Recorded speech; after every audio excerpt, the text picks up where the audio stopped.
Remember that strange novelty song about someone being taken away to the funny farm? It vanished almost as quickly as it climbed the charts in 1966. But it wasn't the only musical oddity that year. From songs about walking cats to odes about onions, 1966 was filled with quirky one-hit wonders that briefly captured America's imagination before disappearing. Let's rediscover these forgotten gems that had us all singing along before they mysteriously vanished from radio playlists. Number 1. Elusive Butterfly, Bob Lind. In 1966, a soft-spoken folk singer named Bob Lind captured America's imagination with a song that seemed to float on the airwaves like its namesake. Elusive Butterfly wasn't just another love song. It was poetry set to music, a dreamy meditation on life's fleeting opportunities. Lind crafted this masterpiece while performing in Denver's intimate folk clubs, drawing inspiration from an unlikely source. W.B. Yeats' poem, A Song of Wandering Angus. What made Elusive Butterfly so special wasn't just its beautiful melody, but its profound metaphor. Lind wasn't really singing about chasing butterflies. He was describing that universal human experience of pursuing our dreams, suggesting that sometimes the journey itself matters more than actually catching what we're after. This resonated deeply with listeners in the mid-60s, sending the song soaring to number 5 on the Billboard charts and earning Lind international recognition. Before we move on, I'd like to ask you a small favor. If you appreciate this content, please take a second to like this video and subscribe to the channel. Over 98% of you watch the videos without subscribing. It costs you nothing, but it makes a huge difference to us. So did you click the subscribe button? Great. Thank you so much. Now back to the video. Number 2. Little Girl, Syndicate of Sound. While Bob Lind's ethereal poetry drifted across the airwaves, a completely different sound was erupting from suburban garages across America. In San Jose, California, 5 young men who called themselves the Syndicate of Sound were channeling teenage frustration into something raw and revolutionary. Their 1966 hit, Little Girl, wasn't just another song. It was a declaration of war against polished pop production. What made Little Girl so magnetic? Maybe it was those confrontational lyrics, the gritty instrumental work, or just that undeniable attitude that seemed to capture something brewing in America's youth. The song's success wasn't a fluke either. It crashed into the Billboard Hot 100 at number 8 and reached number 5 on the Cashbox charts. Number 3, No Matter What Shape, Your Stomach's In, The T-Bones. The music industry of 1966 wasn't just about teenage rebellion and poetic introspection. Sometimes success came from the most unexpected places. Did you know one of the year's biggest hits actually began as a commercial jingle for stomach medicine? While authentic garage rockers were thrashing away in suburban basements, a group of professional studio musicians was about to show that advertising could be just as infectious as anything coming from the youth culture. The catchy melody of No Matter What Shape, Your Stomach's In first reached American ears through Alka-Seltzer TV commercials. But unlike most advertising jingles, this one refused to fade away when the commercial ended.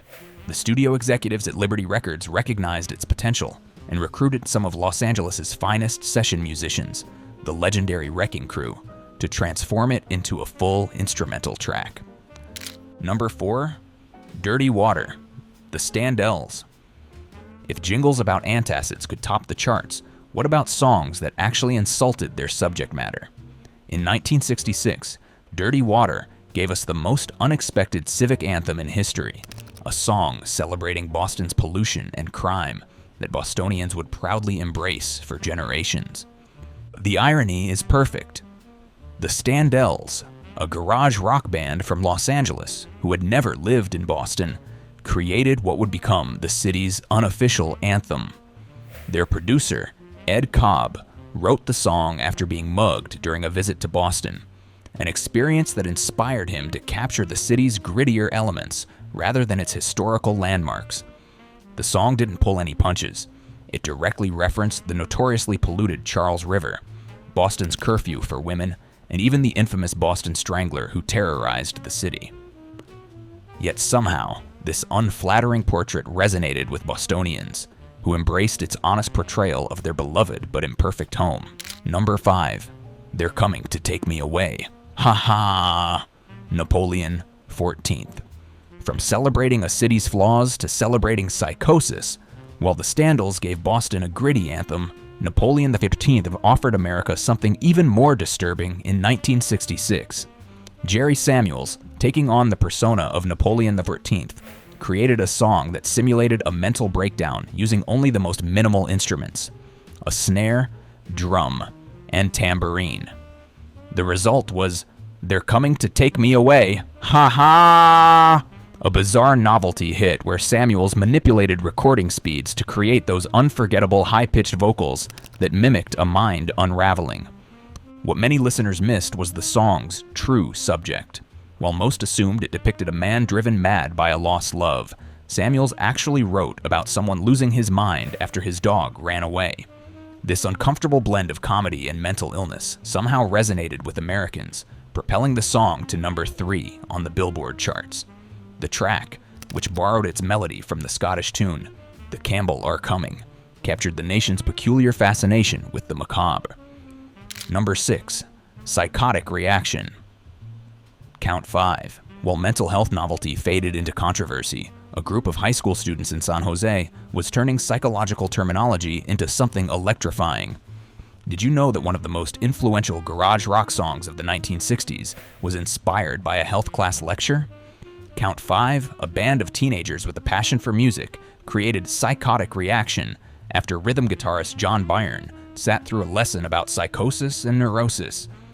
What made this track stand out wasn't just its catchy title. When the band headed to Hollywood to record, they fused raw garage energy with innovative psychedelic elements. The song's distinctive fuzz guitar riff and harmonica created an urgent sound, but it was the wild breakdown section that truly captured the frenzied energy suggested by its title. Number 7. Love Makes the World Go Round. Deion Jackson. While some musicians deliberately step away from fame, others find themselves mysteriously unable to recapture lightning in a bottle. In Ann Arbor, Michigan, a young soul singer named Deion Jackson crafted something special that briefly united listeners across America's divided musical landscape. Unlike the harder-edged sounds dominating 1966, Jackson's Love Makes the World Go Round offered something gentler yet just as powerful. Producer Ollie McLaughlin recognized Jackson's unique talent, bringing in arranger Dale Warren to create a lush musical backdrop that perfectly complemented the singer's smooth delivery. The resulting track featured an intricate tapestry of rhythm guitar, bass, piano, trumpets, and female background vocals that elevated Jackson's philosophical musings about love's universal power. Number 8. The Men in My Little Girl's Life. Mike Douglas. Just when the music charts seemed fully dominated by youthful rebellion and psychedelic experimentation, an unlikely contender stepped into the spotlight. While most people knew Mike Douglas as the affable host, welcoming celebrities onto their television screens each afternoon, few expected him to compete with rock stars on the Billboard charts. Yet in January 1966, something remarkable happened when Douglas performed The Men in My Little Girl's Life on The Ed Sullivan Show. In a musical landscape where parental authority was frequently questioned, Douglas's tender ballad struck a powerful emotional chord by celebrating fatherhood. The song poignantly tracks a dad's perspective as he watches different men enter his daughter's world, from her teddy bear to her future husband. This sentimental journey resonated deeply with American audiences seeking respite from the era's cultural turbulence. Number 9. Walkin' My Cat Named Dog. Norma Tanaga. Musical inspiration often springs from life's mundane restrictions rather than its wild freedoms. Consider Norma Tanaga, whose 1966 hit emerged not from a dramatic heartbreak or political awakening, but from a simple apartment rule. When her New York landlord refused to allow dogs, Tanaga found a clever workaround. She adopted a cat and named it Dog. This quirky solution sparked what would become her signature song, Walkin' My Cat Named Dog, a folk pop tune that captured America's imagination with its playful premise and infectious melody. Number 10. I Love Onions. Susan Christie. In a year when war protests filled the streets and psychedelic rock began warping minds, one folk singer bravely asked, Who's standing up for the humble onion? Susan Christie's quirky 1966 hit, I Love Onions, might be the only chart success in music history dedicated to a tear-inducing vegetable, bringing smiles where its subject typically brought tears.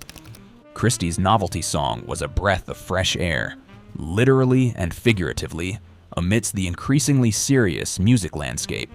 Her playful lyrics cleverly transformed the onion from kitchen staple to unlikely romantic hero. I Love Onions didn't just celebrate this layered vegetable. It used it as a metaphor for affection that resonated with listeners seeking a momentary escape from heavier themes dominating the airwaves.